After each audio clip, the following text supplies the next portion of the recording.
Bryant Neighborhood Organization.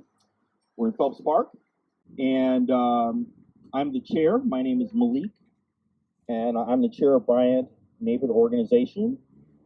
Stephanie here is the vice chair of Bryant, and we've got a really deep agenda here, so I'm going to go over some things, and then we have our panelists that are, and by the way, any other panelists that are here, feel free to sit up here if you like. So right now we're going to go over terms in assemblies and our agreements. We're going to have a discussion on people power is the purpose. We're going to go over our community guiding principles for organizing, our guiding community organizing principles. We have our panel today. So we have Candace from Black Vision Collective. We have Marcia Howard, who's a Bryant resident. And CANDO, our CANDO and BNO, our Central Neighborhood Organization and Bryant Neighborhood Organization executive director is going to be here on the panel again. I'm going to be the moderator. And then we got Kenneth Hope here, Ken, with Our Futures Leaders Mentoring LLC. So before we even get started, round of applause for our panel. Thank you. Really appreciate it. Then we're going to ask them a series of questions. We're going to go into our breakout groups again, and then we're going to go over some next steps. So that's going to be our day today. So with that, I'm going to go over our agreements, and then we're going to go over some terms. So in order to set the space, and every time we open up this space, we have some agreements, or what we call group norms. So we're going to agree to those agreements as we go forward, and those agreements will carry us throughout the day, as well as they will carry us through our small groups. And here are those agreements. Depersonalize and speak your truth. Step up, step back. Acknowledge lived experience. Experience is priority. Be in a safe, brave zone, safe, brave space. Cell phones off or on buzz. Stories stay, lessons leave. Listening without interrupting. Side conversations are distracting, and there will be time to connect. Recognize privilege, clarify jargon and abbreviations. Mindful of language. Have a courageous conversation on the side. If requested, you do have the option to not have a courageous conversation. We have this thing of snaps. So you can clap or you can snap. Acknowledge impact, not my intentions. Lean into discomfort. With those agreements that we've had. Step back. I already said that one. Yep, I said that too. But I appreciate, but we can say them again. Depersonalize, speak your truth, step up, step back. And then there are going to be some principles that we're going to read, some additional principles that we're going to read as we're going out through the day. With that being said, and those agreements that we've had at all the sessions, please raise your hand that you agree with those principles and those agreements. Yes, yes, yes, yes. Great, thank you. So I'm going to read a couple of terms, and then I'm going to pass it over to the brother. A few of our anti-racist working definitions, and also these are online. If you haven't been sent them, we'll send them to you. The first one is our definition of racism: race, prejudice plus power. Racism is the belief that a particular race is superior or inferior to another, and most importantly, has the power to enforce that belief. Internalized racial superiority, the acceptance of and acting out of superior definition is rooted in historical designation of one's race. Over many generations, this process of empowerment and access expresses itself as unearned privileges, access to institutional power, and invisible advantages based on race.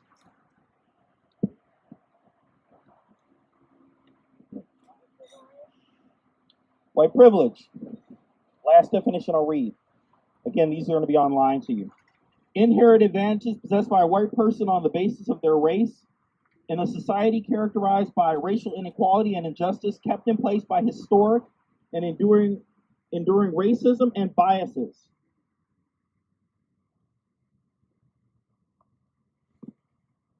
Some of these other definitions will be coming up to you in your group. I'm very excited for the panel right now, and now I'm going to pass it over to Brother Marjaan. Hey, good morning, everybody. Thanks for joining us. My name is. Let's do that one more time. Good morning. Good morning. Thank you. My name is Marjaan. I live here in the Bryant neighborhood. I've been here for 13 years.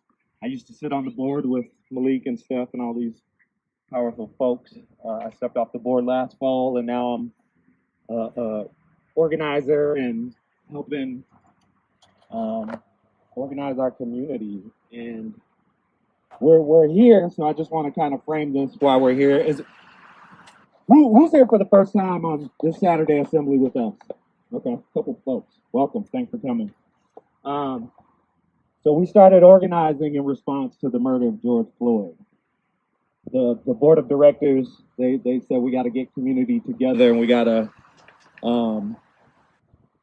unpack what's happening in this community and begin to build community. And this is work that we've been trying to do for years. And a lot of folks, who haven't participated in the past, are finally showing up. And unfortunately, it took the brother to get lynched, and it took, half the South Side to burn, and folks showed up for many different reasons. Many folks showed up because they were afraid. But no matter why you showed up, we're glad you're here, and we need to do this work together. So we try to root this work in anti-racist community organizing, and we have a few foundational organizing principles that we do this work to ground us all in. So the first one is all Black lives matter, whether you're born here or you're born somewhere else. Cisgender, transgender, queer, straight. Poor Black folks matter. Loud Black folks matter, right? The Black folks that make you afraid when you're walking down the street, they matter. Homeless Black folks matter, right? Number two is listen to Black folks. That's how we've been doing this work since, folks in this community have been feeling the effects of aggressive gentrification after the 2008 recession. We just started listening to Black folks, right? And we heard a lot, right? And it's not rocket science, but I guess it's revolutionary in the United States. Number three is break bread with your neighbors. A lot of y'all call it Christianity. They try to confuse us and call it communism. But at the end of the day, we call it common sense and community building, right? We got to put the resources where the need is, not who's deserving, because the people with the resources tell you who's deserving. It's a racket, right? And the last principle is community accountability. As a Black Muslim male who grew up in poverty, I have a very unique perspective of the world, and I need to be surrounded by people who could offer me new perspectives, right? We have to hold each other accountable. We got to pull people in. We can't push people away. This is the time for solidarity, y'all. All right. So I'm going to pass it back to Malik. He's going to reintroduce the panel one more time. We're going to get started. Thanks, y'all.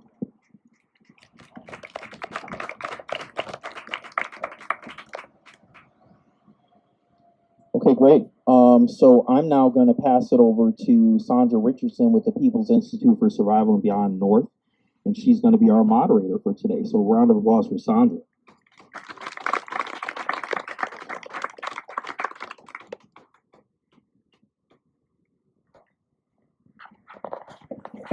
Don't try and help your mother rehab her house.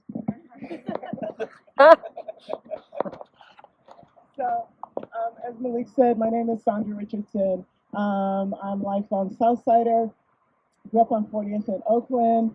Bought a house on 38th in Portland. Lived there for about 10 or 15 years, and now live in South Bryant on the other side of 42nd, 45th and Columbus. And so I'm your moderator for today. And we have, I think, a great panel. I am really excited. And what I'd like to have the panel do, if everyone can introduce themselves, say a minute about your work and your connection to the community.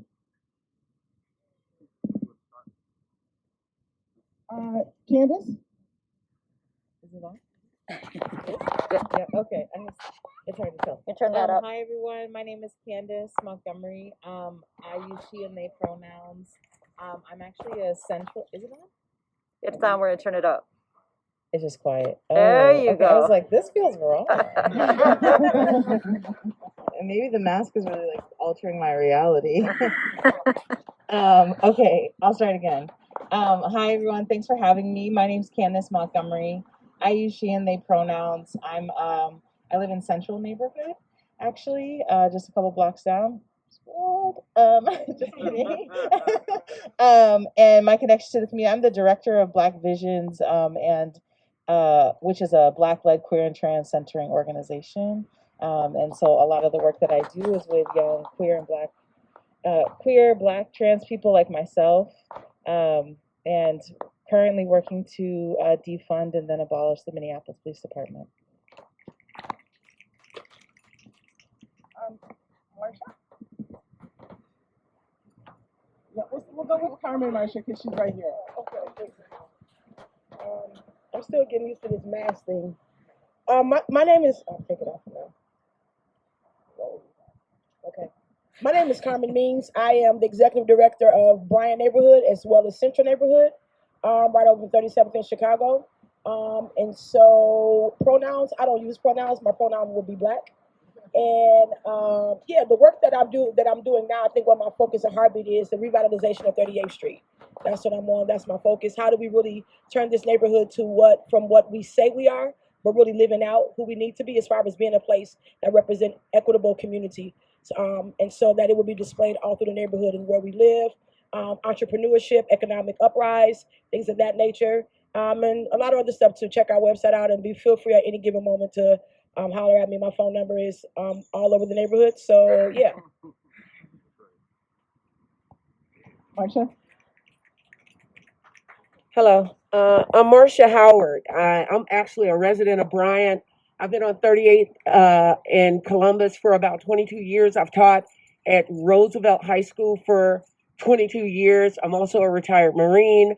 And right now, I am the community liaison with all the security forces that provide community protection until 9 p.m. in the autonomous zone. Kenneth? Hello, my name is Kenneth Hope. I'm born and raised in this community. Raised pretty much in the Southside Boys Club, which was founded on 42nd and 4th. Then we moved to 38th and 5th. Then they moved to 36th in Chicago. I'm the CEO of Our Future Leaders Mentor and Consulting. I'm also an educator of Bloomington Public Schools. This will be my 24th year, and I'm deeply rooted.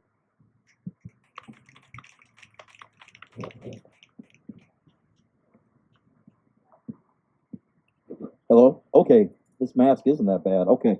My name is Malik. I am the Bryant Board Chair, and I live right on 41st in Chicago. I'm also a property manager there. And my purpose for not only being here, but also being involved in this work is to do basically, we've already passed a motion at our Bryant Neighborhood Organization board.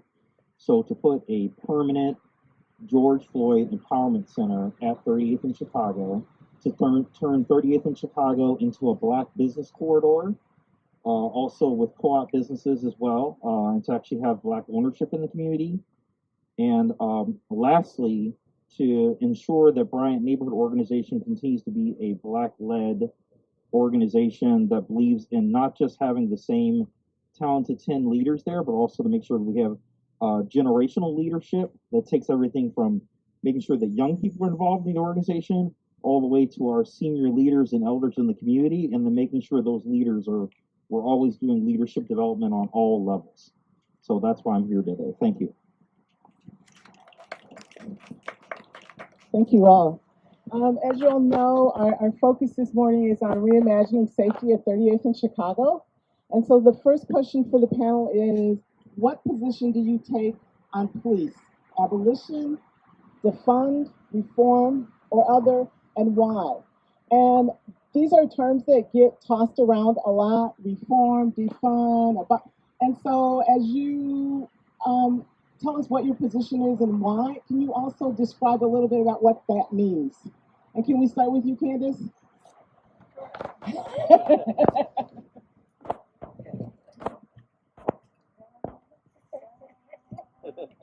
It's a new world, isn't it? Can I do this into the timing? Yeah.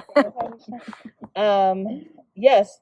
My position is really that I think that it's time and like overdue time to really reimagine and honestly like actually imagine what true safety could look like. I don't think we've ever had an actual and honest development of safety or approach to safety and violence prevention in this country, at least. We know that the police force comes out of slavery and has always been its number one its number one priority has been to protect property and not people.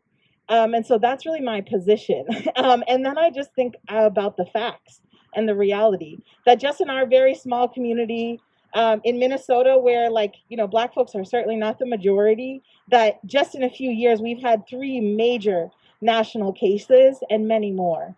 And so I think that that's also part of where my position comes from. But I do define myself as an abolitionist. What that means for me is moving away from and transitioning away from violent systems, ones that rely on punishment, and moving toward and investing in community and systems that ask for transformation. And ask for transformation when we're thinking about addressing harm. And that's what that means to me. And I think that defunding the police is the first and most critical step to abolition.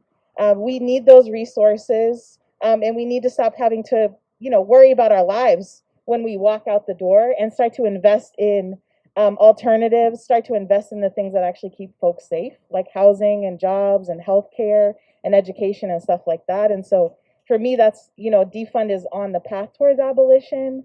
And allows us to actually transition to a new model of safety and a model of actually like violence prevention. Thank you. Kenneth, would you like to go next? And then Marcia? Yeah, I would say that police started as being slave catchers.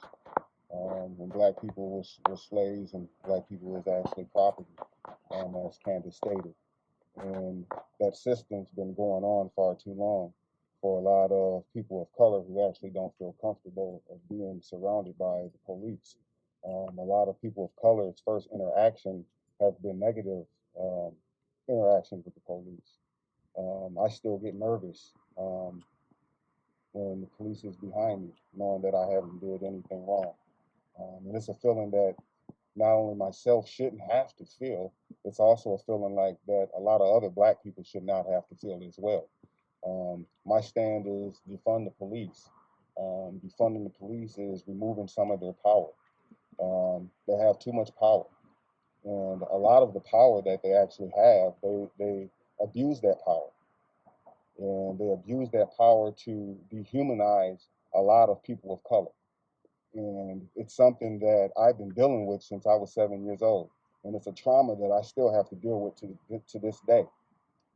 And these are traumas that, you know, people that look like me shouldn't have to deal with or actually have to put up with. So that's my stand.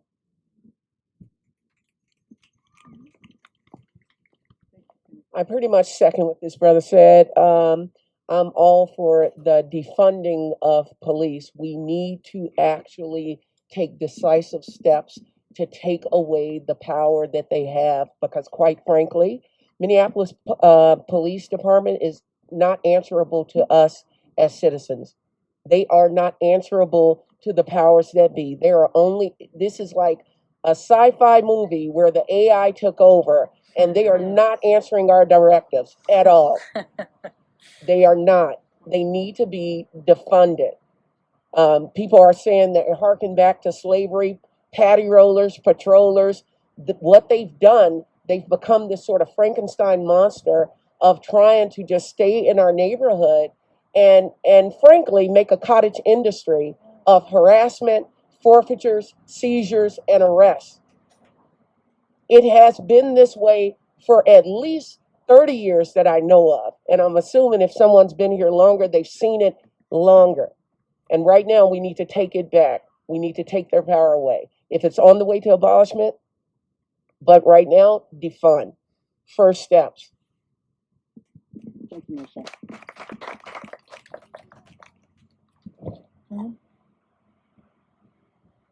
Echoing everything that everyone has just said. My mom taught me that the way you start is the way you finish, and I learned in life that oftentimes you can turn from that. But however, when we're talking about system, the foundation of a thing is the foundation of a thing. So how do you unfoundation something? You got to dig up the foundation. If indeed policing was birthed out of economics, because slavery was a business, it very much so still is a business of economic, would legalize slavery. And so with that, I am for the defunding of police. I believe that our neighborhoods do not need more police. We need programs, and we need programs that speaks to the reducing or the erasing of the harm that's been inflicted upon our communities. That's what we need, and programs that are not just from a social service standpoint. I would love to have a conversation about the dangers of white, sometimes liberals leading social programs. That's really is a thing, and it's very dangerous, especially when your privilege is not unpacked. But intentional programs that speak to the community and that's formed, that is birthed out of the community. I believe the community and the people that I am able to serve with and align with are brilliant in imagination. They're brilliant in thought. They're brilliant as far as birthing out things. And so what does that look like with the reimagining of this community, developing a new system that speaks to what we have relied on public service and social service and police to do? So redistributing those dollars, being able to have sufficient and provide economic uprise in our community for jobs that pay a livable wage, right? To take us from surviving to thriving.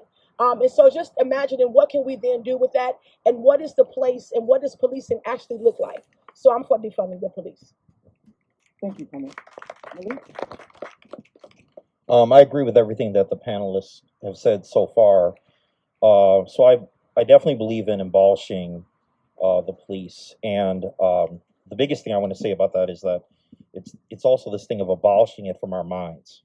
What typically happens is that we have been trained, brainwashed, whatever you want to call it, internalized racial oppression, internalized racial superiority, that the police are some kind of a solution, and that they have the so-called answers and repairs, even though they're the main ones that are doing all the harm and killing.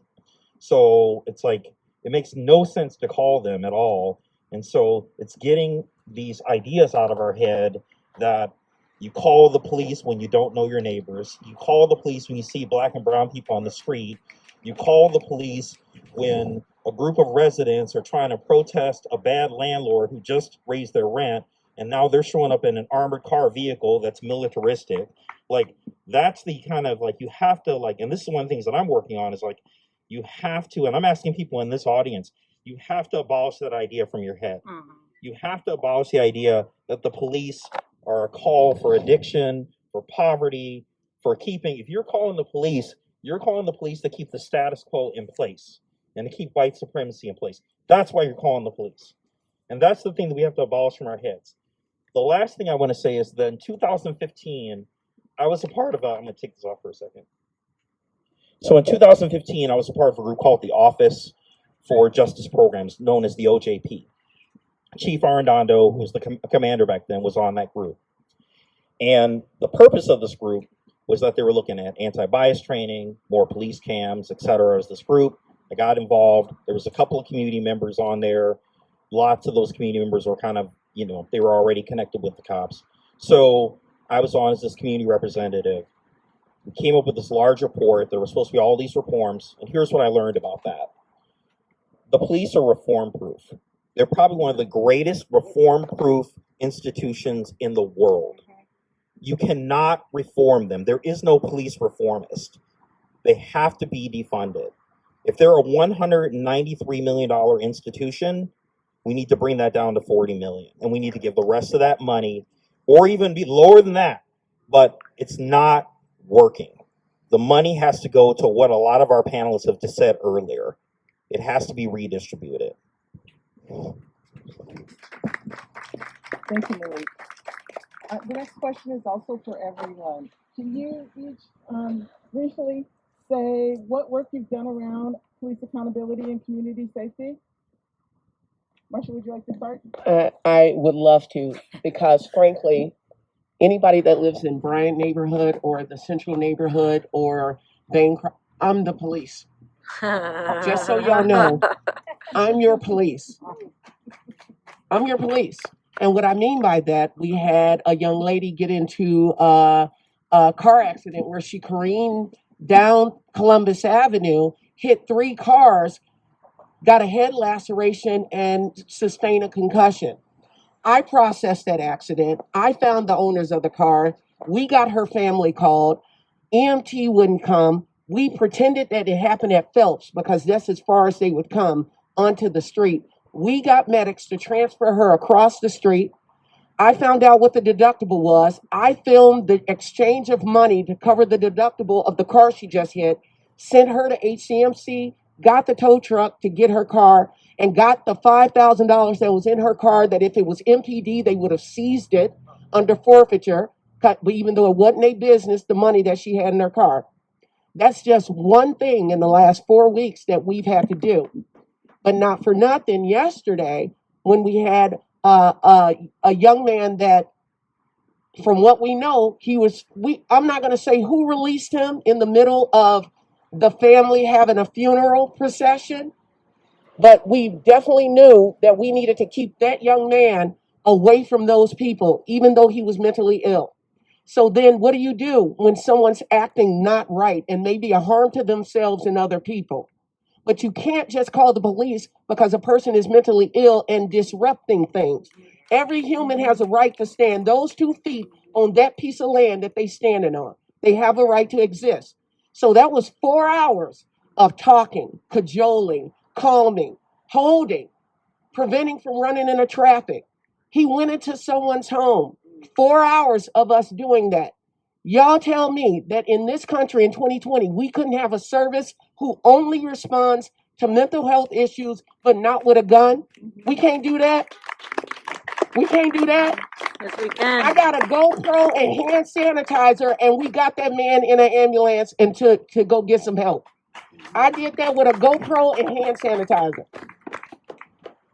That is what we need. So if we took some of the funding from police and put it into services that would respond if someone is neurodivergent and they may not be acting the way a family member thinks is normal for them, or somebody who is mentally ill.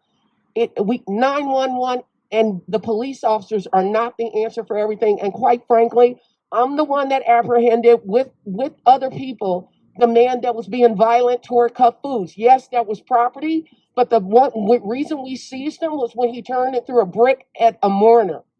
That is when we came in and did a 2-person hold and walked him out of the square. And MPD would not come and get him. And when they finally did, after giving us 3 different places to meet them, they were like, oh, y'all want to give us lip? And they sped off. It was 3 squad cars and they sped off. And so we were left with a person who was either mentally ill or on a racist bender. And then I thought about it. Well, their point is, ain't this what you want? And I was like, you know what? We got this, though. We got him out the square. We sent him home.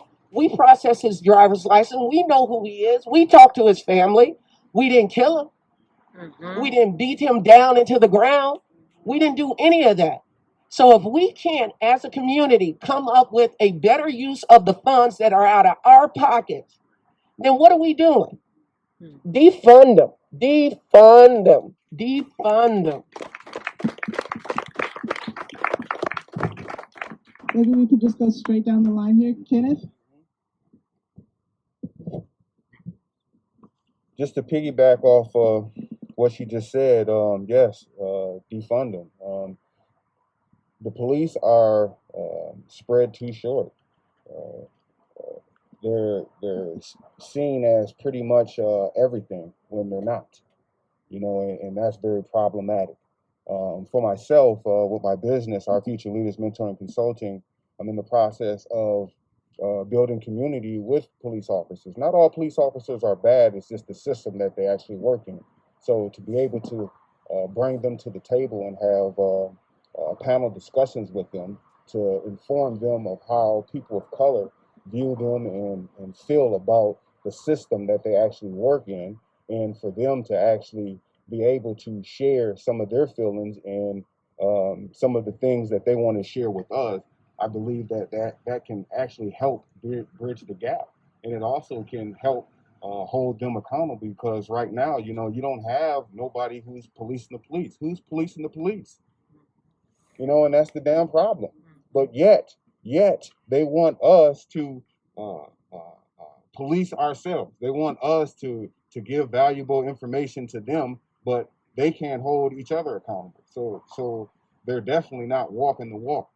You know, that's one of the problems that I've been actually having of being born and raised in this community. You know, and it's to the point that, you know, not only myself, but a lot of people of color are sick and tired of being sick and tired. We've been saying these same things forever. And it's finally feeling like, you know, people are actually listening to us. This is the first time that I actually felt like I was actually being listened to by white people. This is the first time that I actually felt like white people have come up on the forefront in solidarity, putting their life on the line and putting their white privilege on the line. And it's about goddamn time.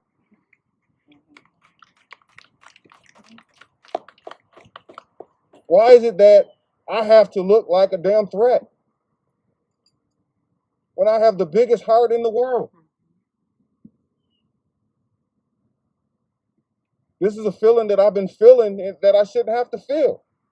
I start feeling uncomfortable about my own goddamn self because of it. Excuse my language, I'm sorry, but it's just the emotions that's come out of me of dealing with the suppression, the dehumanization, the anxiety, the trauma, the depression, all of those emotions that I feel that I have bottled up in me, that I've been having in me since I've been 7 years old.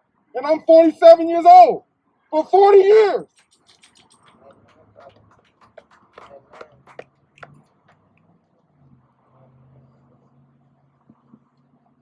Thank you, Candice, can you just tell us a little bit about the work that you've done around police accountability and community safety? Yeah, absolutely. Yeah, so I think that my approach in the organizing my approach has been community organizing, in particular, really looking for systems transformation. I think that it's really hard to hold police accountable in an overall corrupt system. And, you know, when I define myself as an abolitionist, that also includes prisons. And so I don't think there's much justice in putting someone else in a cage for doing something bad. That doesn't actually bring George Floyd's life back. It doesn't bring Breonna Taylor's life back. And it doesn't actually change the reality that 7-year-olds have to worry about their safety in relationship to the people who are supposed to be keeping them safe. So I think that has been most of my work. I helped to found Black Lives Matter Minneapolis here, and I think like bring some of that conversation to Minnesota in a different way. And then currently Black Visions is really working alongside Reclaim the Block and other partners to pass a charter amendment that will actually create the pathway for us to be able to defund the police. Right now we're basically in a shitty contract with them, you know, that someone else signed for us. And we have to get out of that contract. And the only way we do that is with the charter amendment change. And so that's really been the work for me. And I think just around community safety, at least for our organization, we've been really trying to study and understand what it looks like to move towards a transformative justice model of safety. Which really is saying that instead of addressing harm or hurt or trauma with punishment, we address it with compassion. and accountability, and an ask for transformation. Myself, I'm a survivor. And, you know, I never called the police because I was like, I'm not going to get, excuse my language, shit from them. You know, what is going to probably happen is I'm going to feel worse, and I'm going to be criminalized, and I'm going to be demonized, especially as a young Black queer woman. This happened when I was 20. And so, like, transformative justice looks like to me actually being able to call that person to the table and say, you got me fucked up, right? And that's not okay. And you can't do that to any other women ever again, right? And like, what are you gonna do to change your life, to address the patriarchy, the hate that's inside your heart, that you ever thought that was okay to do that to me? Right? And that's what transformative justice looks like to me in real practice. And I think what the folks here on this panel have been talking about is how do we actually scale that stuff up? You know what I mean? We've been investing in the same thing over and over. And we need to invest in something else. I also am like thinking about ancestral technology. And that at least for Black folks, we have been figuring out our own shit for a while. Even in modern times, you know what I mean? We've always had ways of calling each other to the table, always have ways of calling each other accountable without dragging it on social media and Twitter and all of that stuff.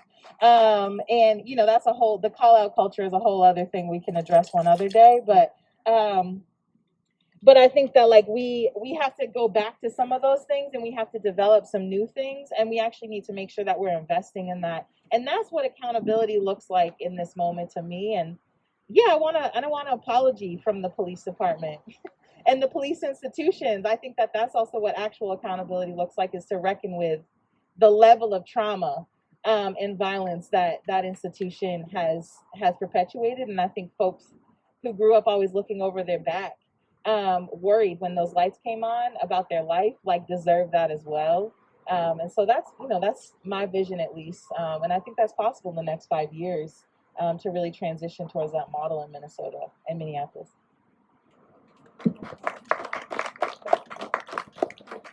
What work have you done around police accountability and community safety? So I think my work around police accountability went into fast forward mode. Is actually when I met Candice doing the Jamar Clark uprise. That. And so with that, it's one thing though to have the responsibility that the universe gives you to respond in the moment from a place of survival. But it's something totally different. I think that all of us have the privilege right now to actually put some plans in action and not having to survive in survival mode, right? And so, as Marcia stated, many incidents have happened within our community, that some that you all know about, others you don't know about because they were handled by the community. When the night that the precinct was burned down on Minnehaha, Tolly was there when the white dudes came in, seeing who they were lined up behind them or what have you. But the parts that you all didn't see was the Black mothers that stood between the crowd and the police as they were literally putting on their military, or whatever you call it, their riot gear. Right, riot gear. You didn't see that. You didn't see Black mothers taking stuff out of babies' hands and telling them, take your ass home right now.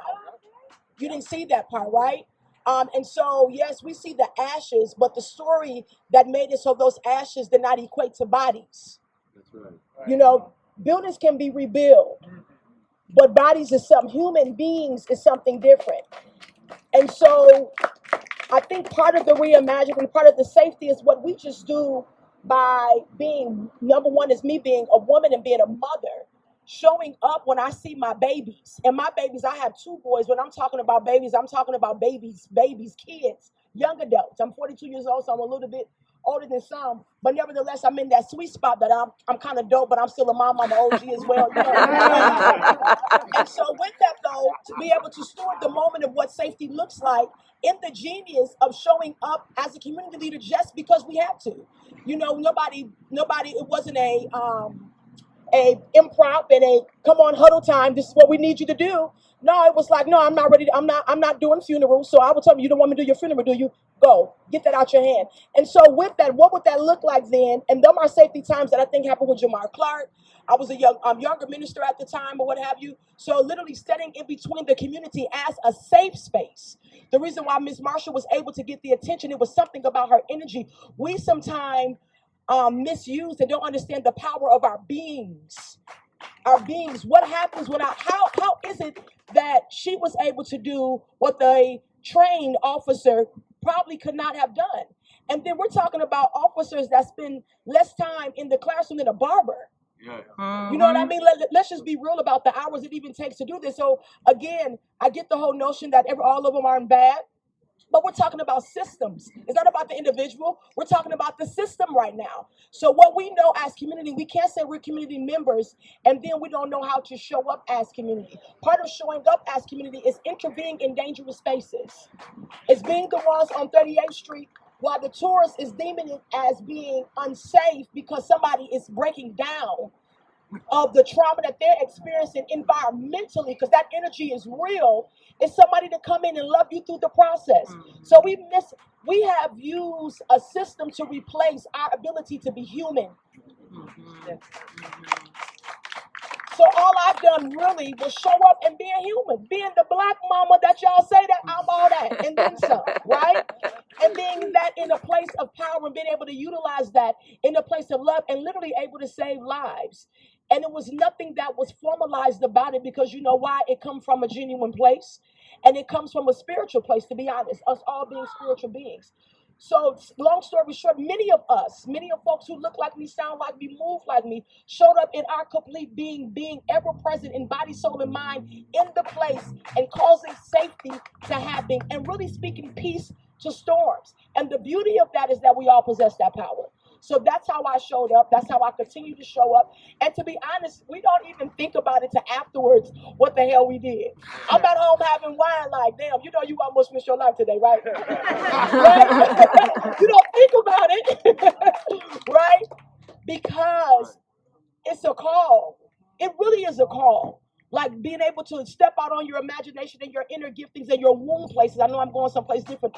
It's a call that many of us possess, but I believe policing blinded. So all I did was step out in what the call I already possessed and not thinking, but moving permission with the soul without the mind giving logic. And able to do some things that way. In that knowing, you stepped into your moment. You stepped into your moment.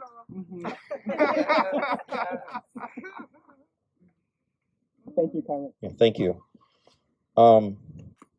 So in my other life, so I work with the University of Minnesota and the Center for Urban and Regional Affairs called CURA. And there's 71 neighborhood associations in Minneapolis. There's 17 district councils in St. Paul. Most of those neighborhood associations and district councils have crime and safety committees. Those crime and safety committees need to be disappeared. Because what's happening is that you're having these many committees at the neighborhood level that are acting like these next door groups on steroids. So what they're doing is that they're propagating these black and brown narratives in these meetings. You know, you got next door and you got a next door committee, and then the police are showing up to basically do everything from give those organizations funding to keeping their narrative going to keeping them in their back pocket. Those groups have to go away. They have to go away, and they need to be tied. If you're going to have a crime and safety group in your organization, then you're going to lose your neighborhood association funding or your district council funding. That's bare minimum. Now in 2016, before the police showed up at Bryant Neighborhood Organization to do their regular song and dance and their crime and safety committee meeting, me and Marjaan met up over at Southside, and we decided to flip that narrative fast in an hour, and we made it a safety and social justice group. And then 50 people, this is like spur of the moment, 50 people showed up at that meeting with a new narrative, and we put the police dead last on that agenda and gave them 10 minutes. So that's the kind of work that we can jump off on. Some of the other examples that I want to say really quickly in terms of this work, I already named to you that I was on this OJP group, so I told you that the police are reform proof, so we don't have to go there. I made that point. That's some of the work that I did. It didn't work. It's not working. So that's the work that I did that isn't working.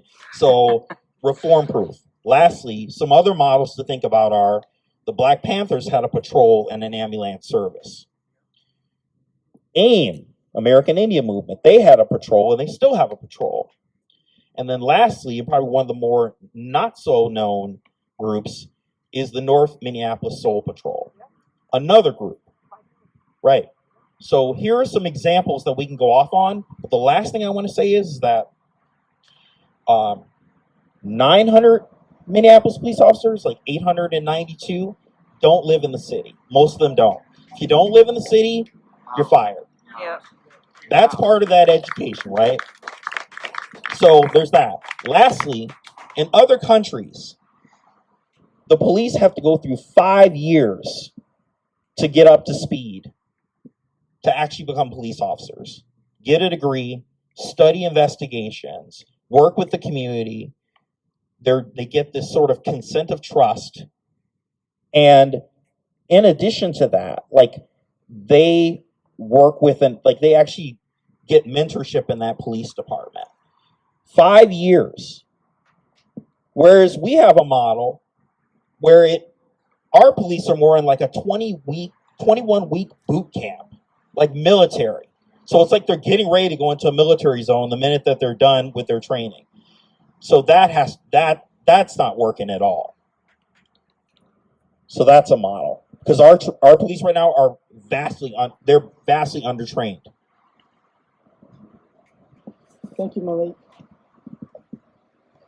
If you all could just talk briefly, maybe one or two things. What have you heard from Black community members in the neighborhood and Black folks that you've seen at the memorial site? How are they feeling around safety? How are they feeling around the police?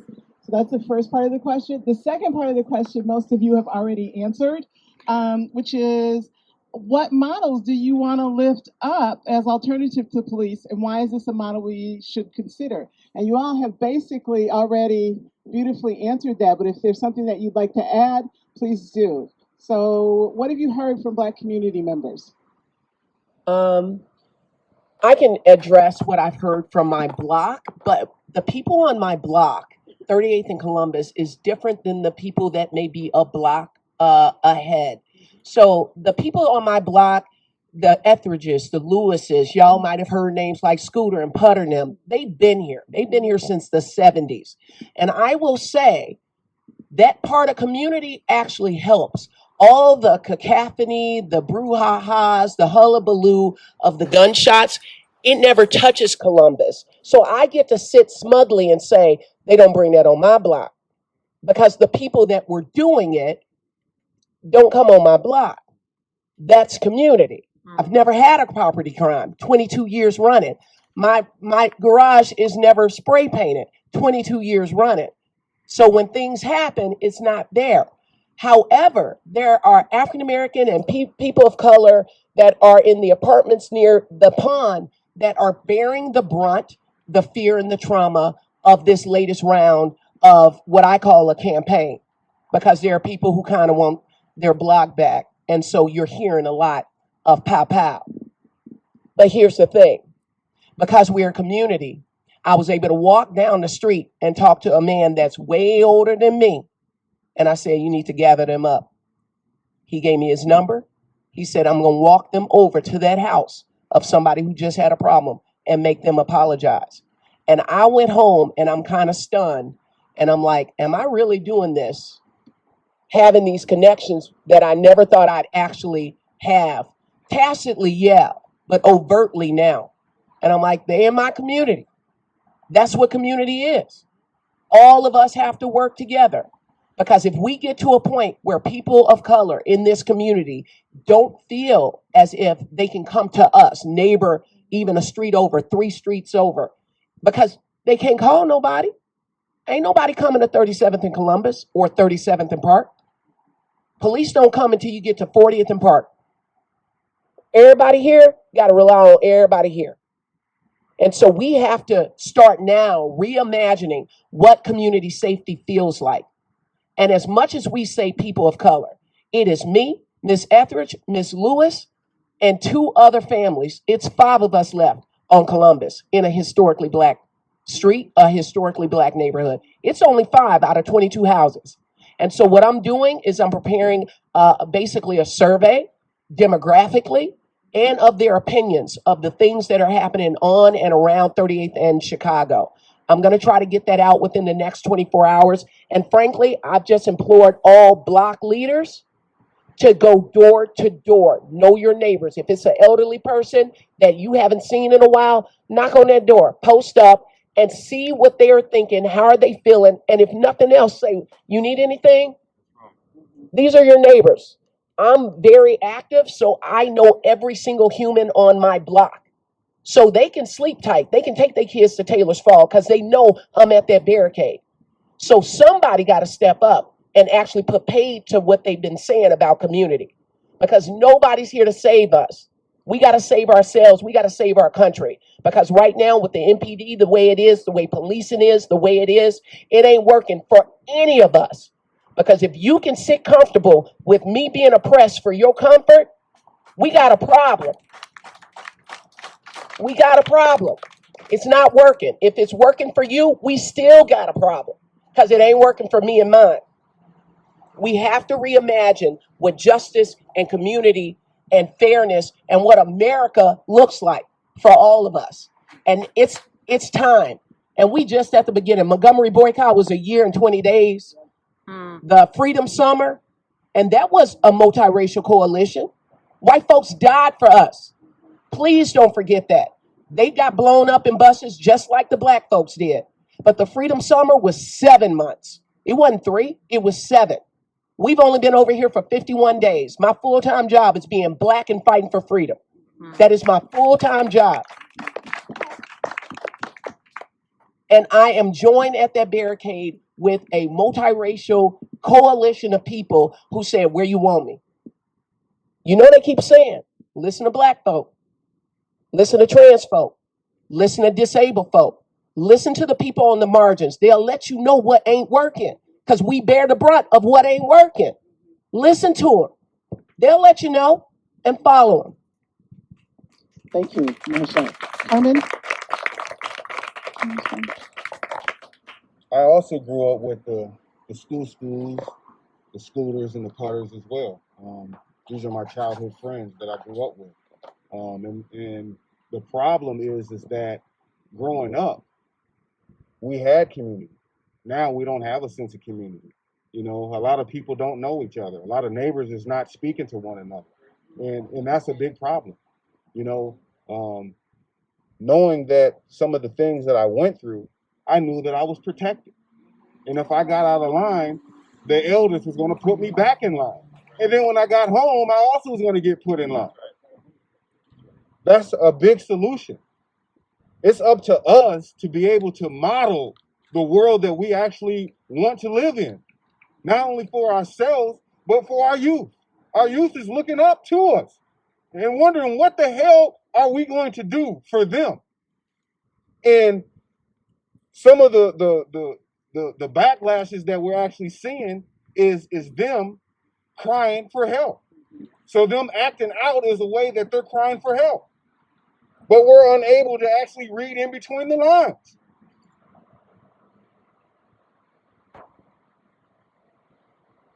I also want to say, as far as defunding the police, Malik, you're absolutely right, my brother.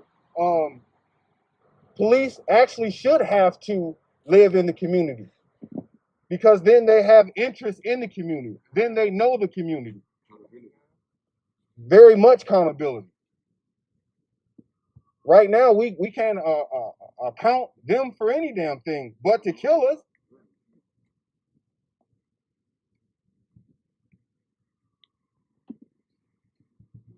Thank you. What are you hearing from Black community members? What I'm hearing from Black community members is that they definitely don't want 38th Street to open again. if 38th Street open again, it's going to be business as usual.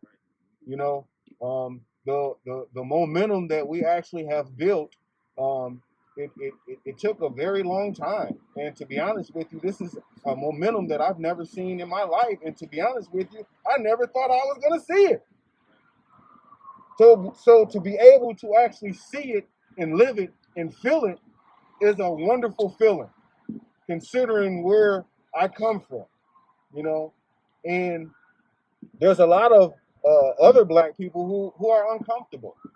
They're uncomfortable around a lot of the spaces. And we have to be able to have a space where they feel welcome. So then they will come. They will share their narrative. They will share their feelings. That's part of the problem as well. That's something that I've dealt with in public education.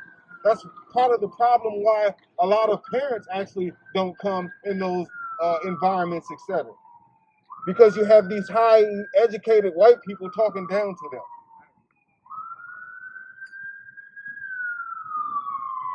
They're already going through enough fucking problems of their own, let alone, you know, trying to support their kid and being talked down to because of the lack of resources, because of the lack of community or communication. And a lot of times, and once again, this will be my 24th year working in Bloomington Public Schools. And people wouldn't have a clue of what I had to deal with for those 24 years.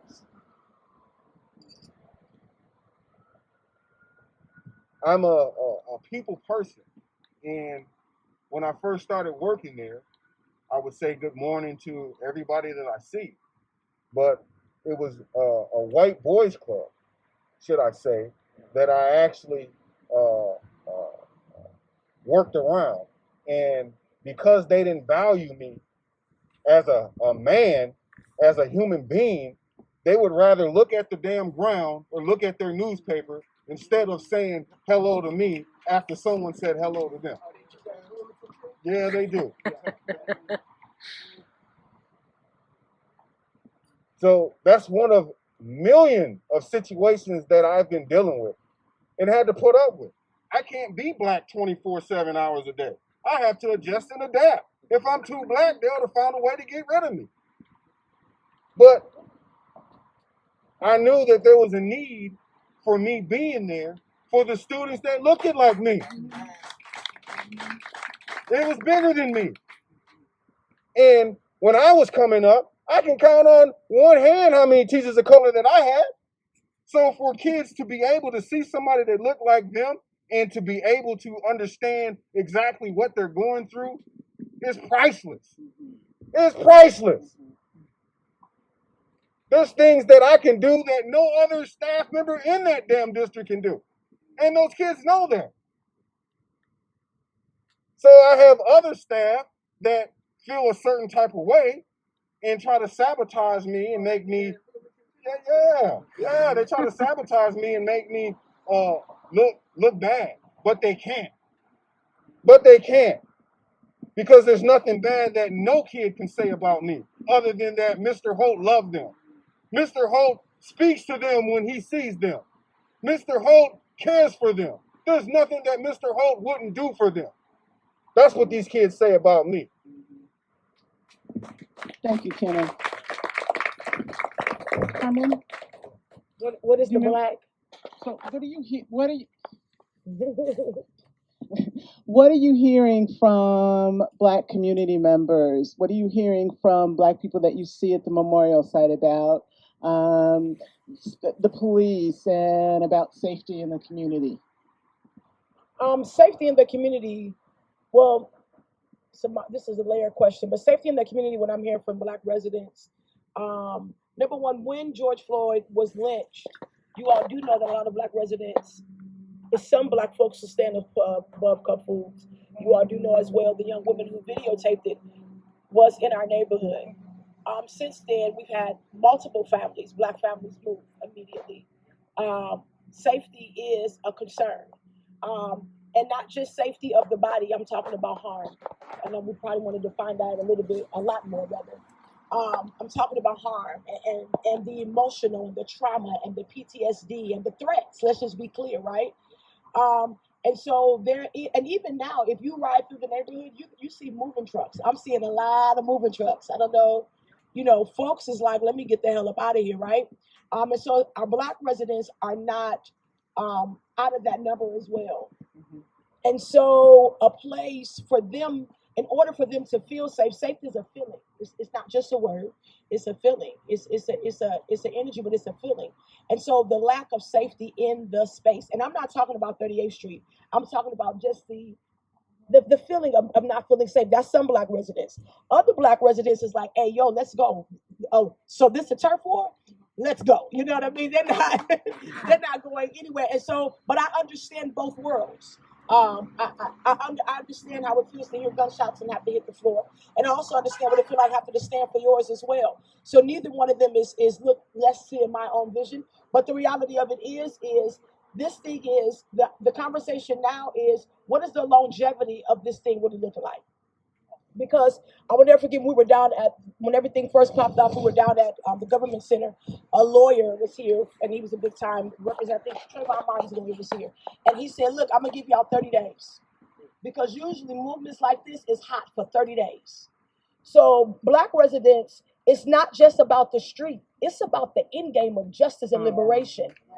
And so that's what is the conversation, because we've seen marches before, right? We've seen, but then what does the longevity of this liberation looks like? What does it look like? How do we get to a place that America can complete the sentence of justice that seems to be an incomplete, misspelled word over and over again, and then true liberation is not really given, right? And again, I don't represent and I don't talk to all Black neighbors because I'm not in communication with all Black neighbors, but the ones that I'm coming into contact with.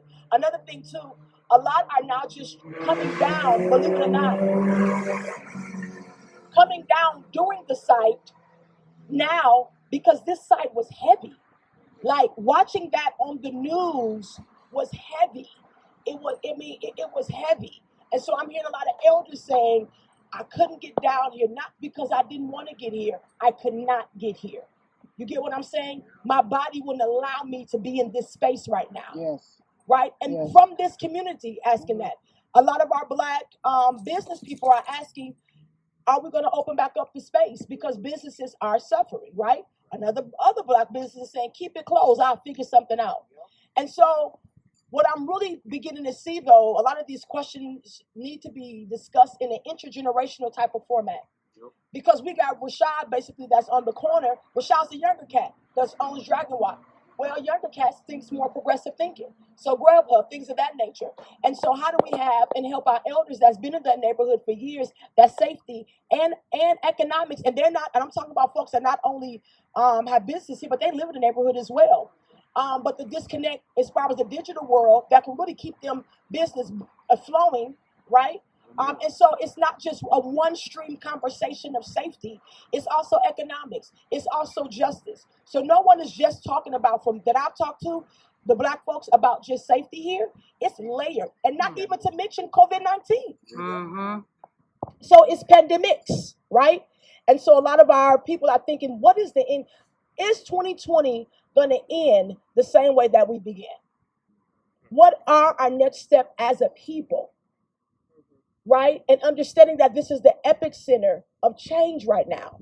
Like, yo, people from everywhere has been in this space. So the conversation around Black folks has been the end game, the continuing the work of our ancestors, the work of our elders. It's not just about this moment, right? It's about our generations, our grandparents being on the right side of history.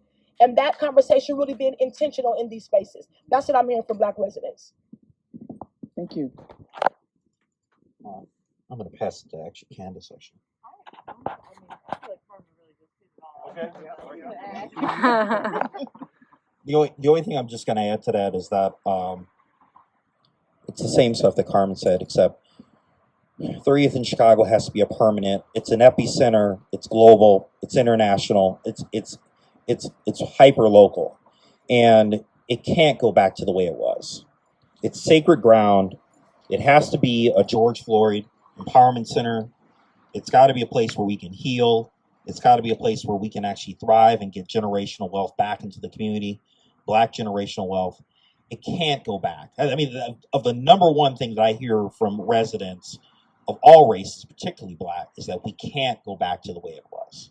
It's got to be something better. It can't be a roundabout with a statue in the middle. Like, that's not, like, that's that limited box city of Minneapolis thinking, right?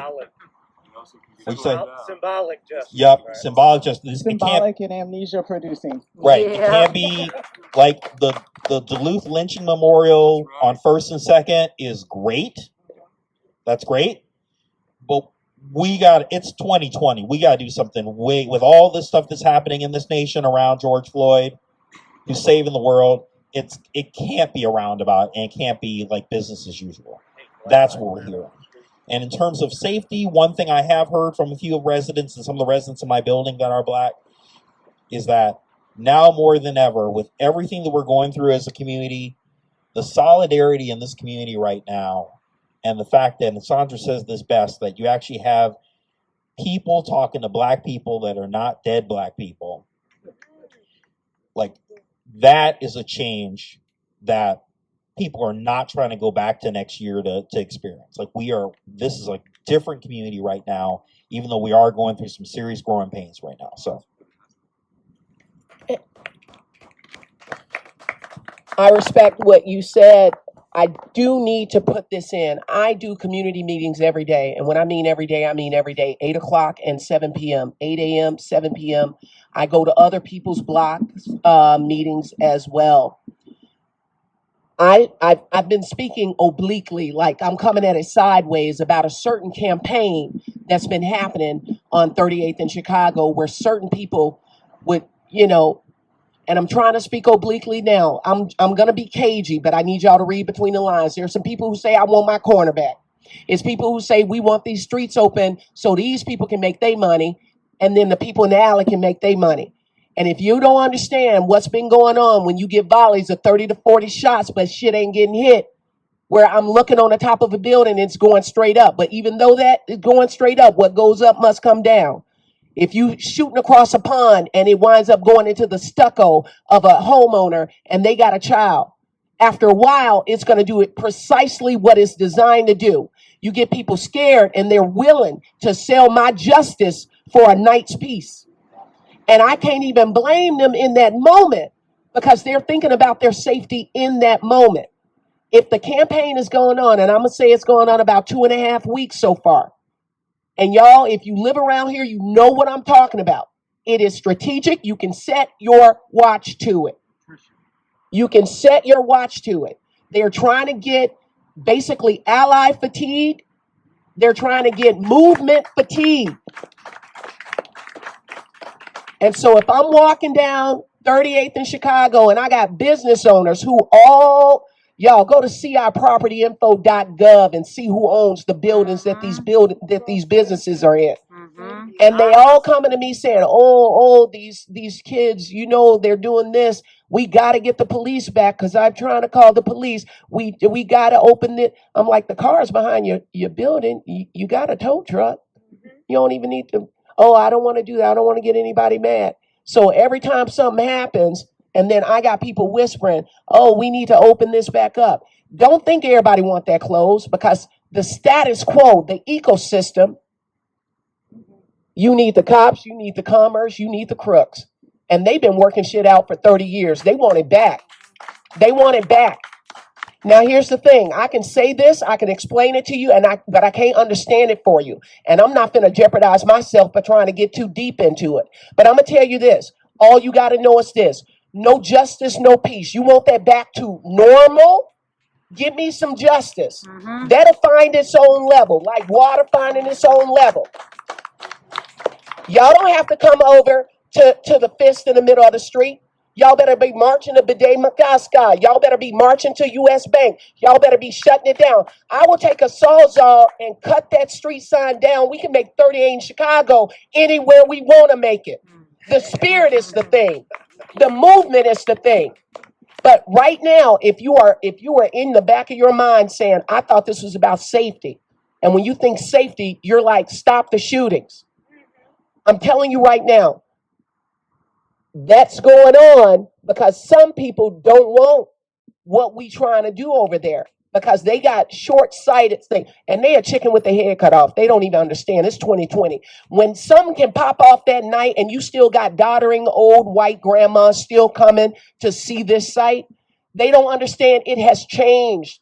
It's irrevocably changed. That is a historic monument from now to forever. Your kids will be opening history books and saying, where were you in 2020? Oh, y'all live right there? What did you do? So even if they not on the right side of history and they don't care about the right side of history, I will still walk up to them and say, I'm fighting for you.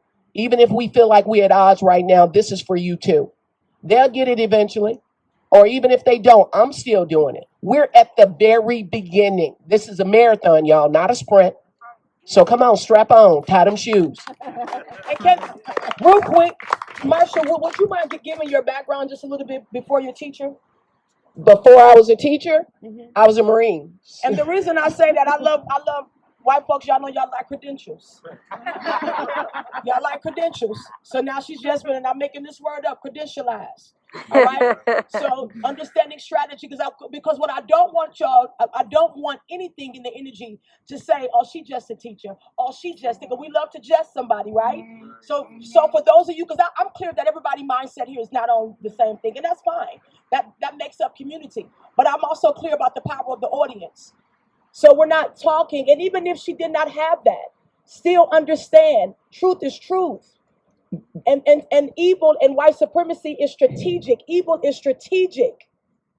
I got to put something in there. Most of the power that I got, my ethos, my pathos, that's coming from, frankly, being a teacher. Because I walked in a cup, took a little picture of his New York Times magazine from May 25th. That was the last time that he got newspapers delivered. This is last week. And everything I say right here, I say in the middle of the street, I say behind closed doors. I'm the same way at 3817 Columbus as I am anywhere. So I don't have to bite my words. But when people came behind me and I looked back and he looked back because that was his cronies, the first thing that person said, Miss Howard, because I taught him in the 10th grade. Do you understand? My first graduating class was the class of 97. So I run deep in this neighborhood. That's why I can be in the street, be in Cup, be in the alley, be in the businesses, and say to all of you as my neighbors that all of us going to have to get our stuff together. We might not all be on the same page, but we're going to be in the same book. So flip it over and figure out where we are today as it relates to community safety and this goal of defunding police and reimagining what public safety is in the pursuit of justice for all. It is a high order, but to be honest, it's fairly simple. So please, please, please, as much as we meet, and I meet multiple times a day with people when I'm not like moving a barricade to let a car come in. When I'm not moving a barricade to let a car come in, I'm also thinking about this one thing. Y'all, we got to revise that charter that says that police are essential service, that determines the number of police that are here. Because as long as we have it in our language as a city that we need them, they got the upper hand. We need to get them back to being a servant for us. And then we'll determine how we need you, when we need you, how many we need you, and what you need to do in order to be our civil servants. I'm a teacher. If I'm under that construct, why aren't the police? When I was a child, I thought police were the daddies, teachers were the mamas, nurses were the aunts, and firefighters were the uncle. But when you stop and think about who's essential around here, that does not mean that that person runs everything. My daddy didn't run everything, not with impunity. And when he gets away with qualified immunity to kill us and then go and drink Starbucks, no, we got to reimagine how this whole family thing works, for real. For real. Thank you, Marcia. Candice, Marcia referred to the city charter. Can you go into a little bit more detail about the connection between that and the police and the number of police and the obligations that we're tied up in? Yeah, absolutely. I can do some like policy nerding out. So the city charter is basically like our city's constitution, and it says what makes up our city. You know, it's our city contract. So has kind of like rules and regulations and things like that that like always have to exist in the city. And the reason it's like mostly significant is, unlike some other policies and things like that that could be passed through the mayor or the city council, anything in the charter has to be changed by a vote. And it has to have at least 50% plus one of everybody who votes in an election to say yes to this thing or whatever, right? So that's sort of like the political context of the charter. And right now, what Marcia was saying is that we basically are in this contract saying that we have to have a police department, that we have to have, you know, over 700 of them, and all of these things, which, by the way, that number, that standard was also a charter amendment a few years ago. That's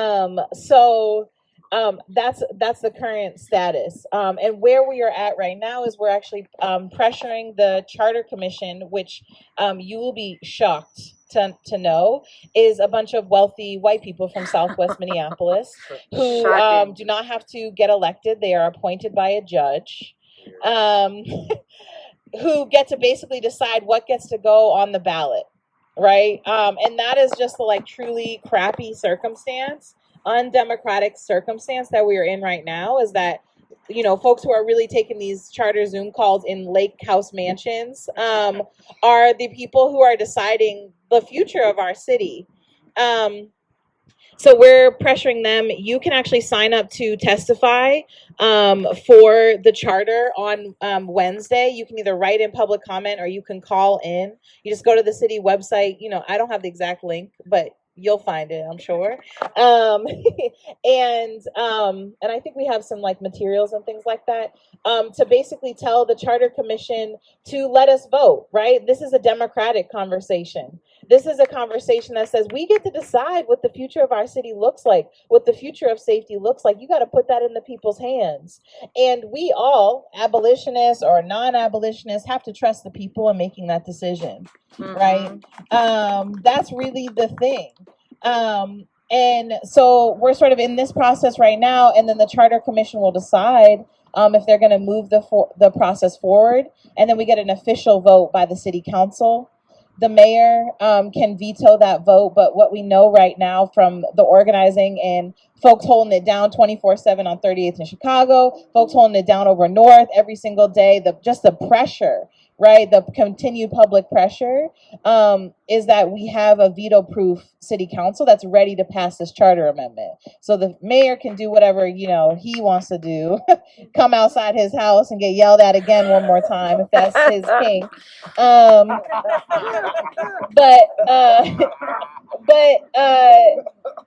We have a veto proof, so we basically can override whatever he does. And then what happens is we all have to get our neighbors, our folks, our family, our cousins to register to vote and then to vote if they are able, so that we can actually vote yes on changing this charter amendment. What the charter amendment change will be is the establishment of a Department of Community Safety and Violence Prevention.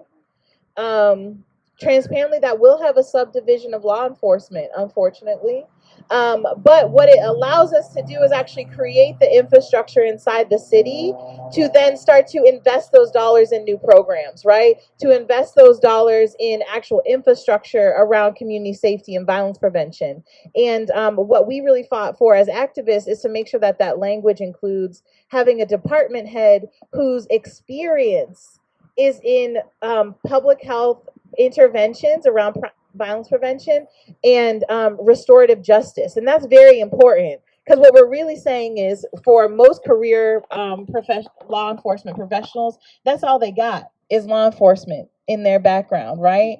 And so what we are looking for is someone who has more than that, i.e. not a cop, to run that department, to be the boss of all the other cops, or to be the boss of the cops as we transition fully away, you know, in my vision, fully away from policing. So that's really the landscape of what it looks like for the next few months of all of our lives, hopefully. And then what we get to do right after that is pass a 2021 budget that reflects a people's budget, right? That for me, it's at least 50. I mean, 50% can just go right now, quite frankly, as we actually transition this and get, $100 million moving quickly into violence prevention and also into investments in housing and other things like that, we know are connected to the reality of safety for folks in the community. So that's sort of what this looks like. And the other thing I'll say is that it is a transition. And this was the point I was going to make as well, is that what I'm also hearing from the other panelists is that, just the reality of growth that is painful, right? Growth and healing and transformation, I think sometimes in our minds we're like, oh, it's like sunflowers and ponies and unicorns, and it feels real good. But if you remember growing, right, physically, or if you've, created a child, for example, that process, from what I hear, is largely uncomfortable. It's largely uncomfortable, and it is oftentimes painful, and it actually asks us to give up some things, right? And so that's the other thing that we're talking about is, yes, we have to do the work now. We need to do the work to November. We need to do the work around the budget in December, but we have to be in this conversation for years and continuously. We actually have to give up our willingness to allow other people to decide about our lives. We actually have to give up the things that we oftentimes go to that we think are going to keep us safe and get a little uncomfortable, which is what Marcia's saying. It's saying, okay, if you're hearing gunshots, if you are seeing someone who, is having a mental breakdown, whatever it is, you have to give up that comfortability of being able to call the police and look for an easy solution that wipes your hands clean. That is also what we're talking about in this process. And we also have to transform our level of engagement in our community, in our democracy, in our city. We cannot be passerbys anymore. If folks are saying defund the police, what you are also saying is, I'm in a lifelong commitment to being a leader in my community. Right. That's what you have to be saying. Right. That's what you have to be saying. Candace, what you were saying, what Marcia was saying, what everybody is saying is really true. Okay, the theory is that there's this heroic thing that happens and then everything is transformed. And I'm trying to remember who said it. I think it was Alice Walker. And she said, it's not what you're willing to die for. It's what you're willing to give up. It's what you're willing to change and keep on living. Mm-hmm. And so this has been a rich panel. It's obviously only part one. I want to thank all of our panelists. And I also just want to lift up, because we lost two icons who never let go of their humanity this week on the same day, John Lewis and C.T. Vivian. So I just want to raise them up. Ashe. Thank you all. So now we have a short period of time for our groups, but we're in time. So. All right. Another round of applause for our panel. Woo!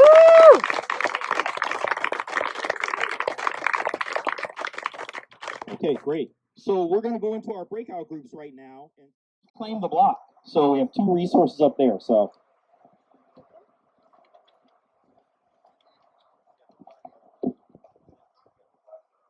Oh yeah, schedule.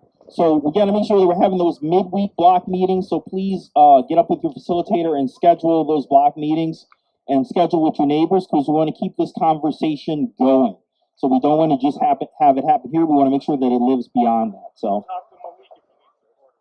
yeah, please talk to Malik. That's me. With Bryant Neighborhood Organization. I'm right here. I'm here after we're done, and if you need resources, we got resources and we got staff, so we can help out with resourcing those midweek conversations. So, and with that, I'm going to pass it over to the brother. So,